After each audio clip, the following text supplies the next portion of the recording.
What's up, Enduro guys? This is your program for the 10th of March and welcome aboard RAF Enduro team. So you guys are now going to be following the program. It's an honor of mine to be programming for you and hopefully you're going to enjoy it. This will be the first week of getting stuck in if you did your test week last week. So any feedback, send it over. For everyone else, this is going to be a regular tough week, so let's get after it.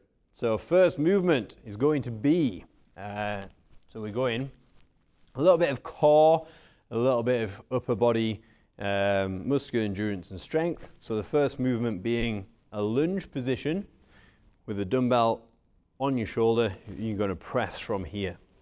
So you're going to do 12 to 15 reps on one side.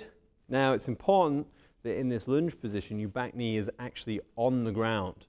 That way we're going to be isolating your core a little bit, and then you can really focus on your obliques.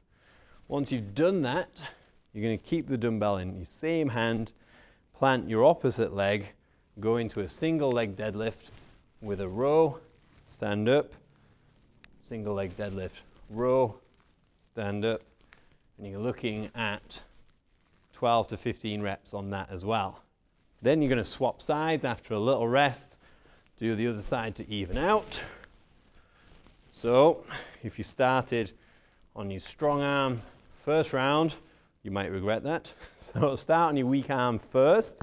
That way you can match the numbers on the other side. So you're going to go around that 3 to 5 times, depending on the load, how confident you feel.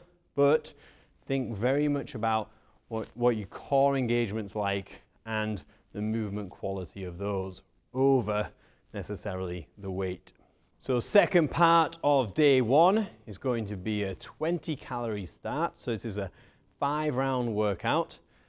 20 calories on the ski, bike, rowing machine, anything you like, followed by 2 rounds of a familiar workout if you have done CrossFit before, DT, but with dumbbells. So it's 12 deadlifts, 9 hang power cleans, 6 push press. And you're going to do that twice round before then getting back onto your cardio piece and doing 20 calories. So you end up doing 10 rounds of DT in 2-round chunks in between 20 calories of pretty high pace cardio. So weights wise, it'd be great if the guys, so super strong guys, use 22.5 kilo dumbbells or even more, but stay safe overhead for sure. Girls, maybe 10 to 15. Now a note on the dumbbell deadlift. Imagine I've got 2. So the deadlift, the bar is about mid-shin because of the help of the full-size plates. A dumbbell may encourage you to go lower, so you're going to be tested even more with your mobility. If you can't hit the ground whilst maintaining a nice curve in your back, then don't go all the way down. Just go beyond your knee. Make sure that the hinge is doing you good and it's not on your spinal erectors and it's going to get you lower back pump. And then core is going to be dynamic side planks. So as many as you can one side from a lying down position but still under tension, and then swapping sides, alternating between flutter kicks. These flutter kicks, as many as you can, that might be up to 2 or 3 minutes, but it's going to be a complete core burner. And that's that for day 1. Day 2 is on the minute, every minute for 10 minutes, alternating between burpee broad jumps and inchworm for 30 to 45 seconds. So burpee broad jump is simply chest and thighs to the ground. As you land, jump, nice long broad jump. You can turn around and come back the way that you came. So nice explosive hips, doing 30 to 45 seconds, and then resting the remainder of the minute. And then you're going to inchworm for 30 to 45 seconds, which is a nice press-up position. Toes to hands, arms straight, legs straight throughout. So this will be really good to be opening those hips and turning on that core. So once you've fired up those hips, nice and mobile, part 2 is going to be 5 sets of 12 front rack squats with kettlebells. So as heavy as you can, you're going to use this front rack position. So hopefully you can see that, resting nice and high, not on the shoulder. So the importance is that it's not resting inactive. So it's on the groove of your elbow, so that's going to get some shoulder endurance as well. And then from there, you're going to do 12 squats, as low as you safely can go, and then drop the kettlebells. Rest 2 to 3 minutes in between, and you're going to go as heavy as you can for a single set on that. So it's five working sets, but feel free to increase the weight as you go, making sure that your first working set is still a struggle. And then, after a little bit of rest, we're going to do a workout. So the workout today is 100 D-ball squats. On the minute, and starting with, on the minute, every minute, 10 calorie ski erg. Now the options are here. If you don't have a D-ball and or ski erg, I'm going to show you a hack squat that you can do in place of the D-ball. And as for the ski erg, I would prefer you to do a bike first if you don't have a ski erg. Run 100 meters, or something that's going to take 20 to 30 seconds, or row. A row is going to be very difficult to do with the amount of squats that we're doing, but it'll be a good substitute as well. And so, set the timer, 20-minute time cap. You do 10 calories on the ski erg, super fast. And then in whatever time you have left, pick up your ball, bracing nice and tight. You're going to churn your way through those squats. So you can rest however long you like within that minute, but you always have to do 10 calorie ski. So 20 minutes means that on average, you're going to do 5 D-ball squats and 10 calories every single minute. Now you could be tactical and do 10 calories, then rest the remaining minute and do another 10 calories so that then your legs are fresh and you can maybe do 15 squats. Whatever happens, you need to try and get the squats done as quickly as possible. Now, not everyone has access to a D-ball, so instead, let's have a look at a hack squat. The position of the bar, so you're probably going to want a rack to pull it out of. Crossing the arms here, and this way it's going to want to pull you forward, but keeping your torso nice and upright. It's going to be challenging for the best of you. If you can use 50 kilos for those movements, that would be fantastic.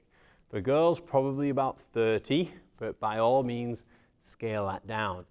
You can use a sandbag instead of a D-ball if you have access to sandbags and no D-balls, or even anything else like odd objects. So the purpose of this is you're not at the mercy of, let's say, your efficiency. You're at the mercy of all around activation and strength, which is going to turn this workout into something super brutal. I did it at 50 kilos, took me about 16 minutes, so use that as a benchmark. I've given this workout to the downhillers and the motocross guys too, so challenge yourself and maybe we'll get a bit of interaction to see how long it takes people and what they've been using for this workout. And then that's the end of day 2. Day 3 is an interesting workout. It's going to be reasonably long and you're going to be going some. So 10 minutes on a cardio piece, preferably a bike today, an assault bike or a static bike. If you don't have that, then a rowing machine is absolutely fine, or even running. If you have a running machine, that would be better. So 10 minutes steady, and then you're going to get off and do the movements as quickly as you can, but nice and stable. That way we're going to have a variable rate. So steady state cardio, then a very big movement at intensity, then steady state cardio like an active recovery, and then back on. And this is going to be great for you enduro guys. So the first movement is a Turkish get-up.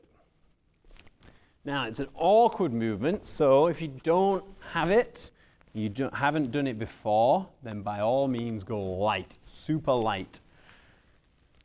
It's good to have the movement before. So let's go left hand so you can see. So you're going to support a weight. I've got a dumbbell. You can use a kettlebell by all means. Then from here, lying flat, left knee up if you've got it in your left hand. And then the first part of the movement, you're going to drive your shoulder up and you're going to go onto your right elbow. The trick here is to keep looking at the dumbbell, and that's going to be better for keeping your spine in the right alignment, balance, and stop you from dropping down. So from here, then go up onto your hand. Temporarily, you're only going to have your hand and your left foot on the ground while you feed your right foot through onto the knee, and then to a lunge position and stand.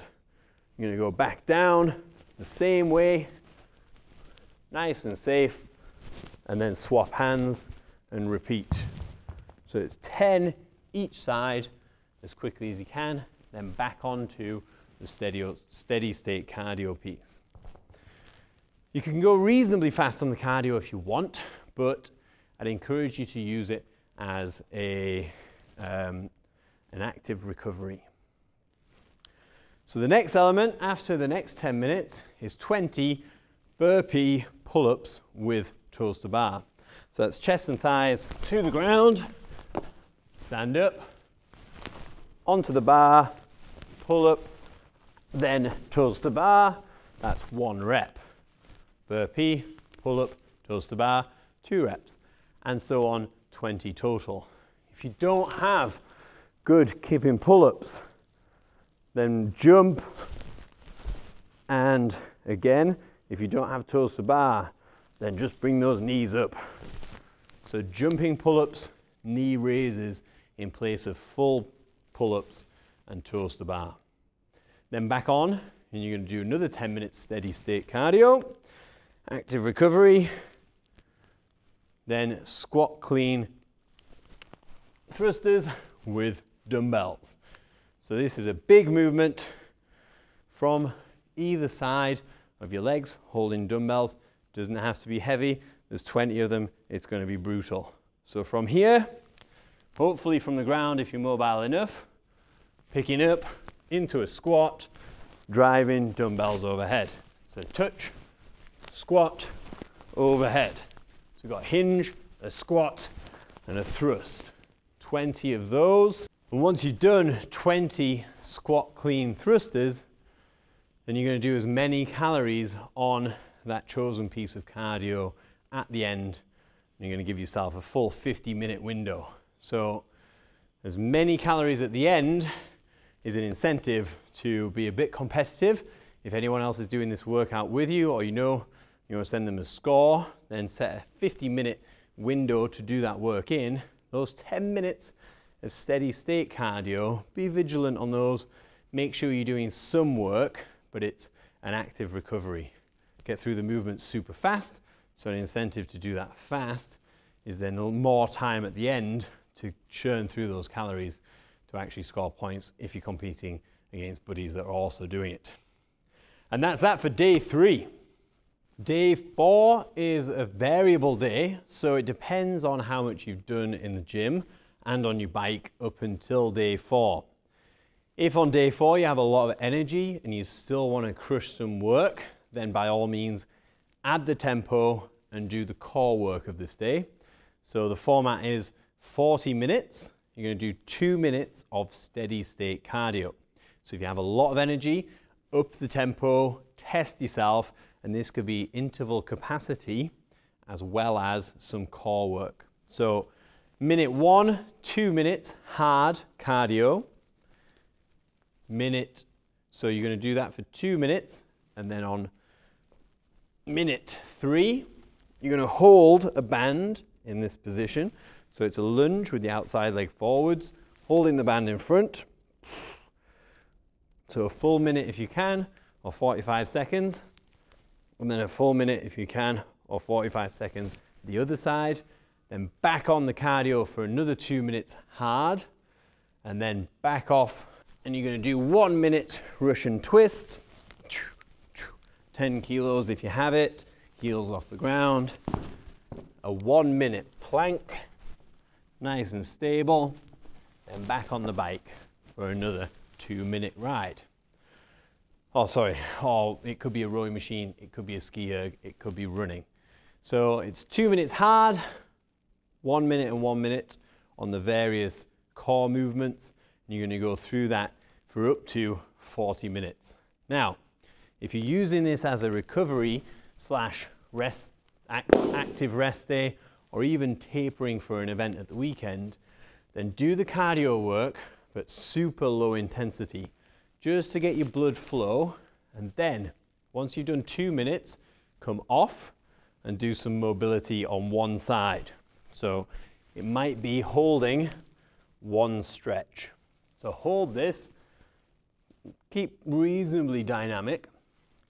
There's lots of different stretches you can do. I don't have them all today, but we are creating mobility videos as we speak. We have a sport-specific yoga instructor who, don't worry, it's not going to be all zenned out. There's some very specific movements, but we're going to be sending you out like an assessment sheet so you can tell where your red flag areas are and you can focus on making those better. So for now, those 2 minute steady state cardio, hold a stretch for a whole 2 minutes on one side, then back on your steady state cardio again for 2 minutes, and then a whole 2 minutes on the other side, and then rotate through those stretches and those mobility elements between the 2 minutes of steady state cardio. That way you get a little bit of heart rate at a tempo, but more importantly, the blood flow around whilst you're doing that mobility work is going to help you recover and help you stay fresh for either weekend riding or racing, or certainly recover before next week for some more brutal sessions. And then that's that. So as always, if you've got questions, email them through or Facebook message. I know a couple of guys that struggle to get through. I'm very sorry about that. It has been very busy, but no excuses. If you do send them through, then I aim to get back to you probably within 24 hours on a Facebook message, maybe 2 or 3 days on an email. And that's that. So happy gymming, happy riding. I will see you next week.